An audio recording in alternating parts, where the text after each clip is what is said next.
దేవుని ఘనమైన నామమునకు మహిమ ఘనత ప్రభావములు కలుగునుగాక. వీక్షిస్తున్న మీ అందరికీ మన ప్రభువైన యేసుక్రీస్తు నామములో శుభాభివందనాలు తెలియజేస్తున్నాను.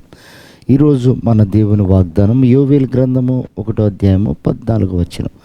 ఉపవాస దినము ప్రతిష్ఠించుడి, వ్రత దినము ఏర్పరచుడి. ప్రియమైనటువంటి దేవుని బిడ్డలారా, దేవునికి ఇష్టలుగాను దేవుని చిత్తం చేసే ఒక గుంపును దేవుడు ఏర్పాటు చేసుకున్నాడు. ఆయన స్వరక్తం ఇచ్చి కొన్న సంఘం. అలాగే అందులో ప్రభు రక్తం చేత కడగబడిన ప్రతి ఒక్కరము కూడా ఆయనకి ఇష్టలం. ఆయన మనకు సమాధానం ఇవ్వాలని ఆశపడ్డాడు. అందుకే ఆయనకిష్టులైన జనులకు భూమి మీద సమాధానము అన్నాడు. నిజమే, ఆయన రక్తం చేత కడగబడిన మన జీవితంలో సమాధానం ఉందా?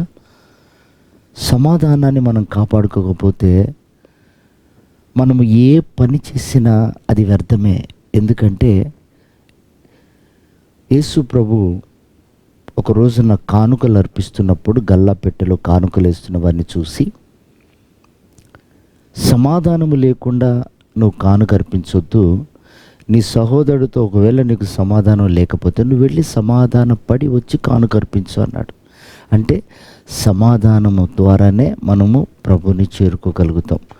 సమాధానకర్త అయిన దేవునికి మనం ప్రార్థన చేసినప్పుడు మన హృదయము సమాధానంతో ఉండాలి, మనమందరితో సమాధానంగా ఉండాలి. ఒకవేళ మన జీవితంలో సమాధానం పోగొట్టుకొని పరలోకంలో మన పేరు కొట్టివేయబడ్డట్లయితే మరొకసారి మనం ఆ సమాధానం కొరకు వ్రత దినాలు అనగా ప్రతిష్ఠ దినాలు, ఉపవాస దినాలు ప్రతిష్ఠించుకోవాలి. ప్రియమైనటువంటి వారలారా, ఏదైనా సాధించాలి అన్నా, దేవుని దగ్గర నుంచి మరలా కృప పొందుకోవాలి అన్నా, మనము ఒక ప్రత్యేకమైన దినాలు మొదట ఏర్పాటు చేసుకోవాలి. చూడండి, ఎలక్షన్ల మూమెంట్లో ఆ ఎలక్షన్స్ ఎలా జరిగించాలో వారికి కొంత ట్రైనింగ్ ఉంటుంది. ఆ తర్వాత వాళ్ళని మరలా ఎలక్షన్స్ డ్యూటీస్కి పంపిస్తుంటారు ప్రతిదానికి. అలాగే మనం మరలా నూతన పరుచుకొనుటకు ఉపవాసం అనేది మన జీవితంలో ఒక ఆయుధం లాంటిది.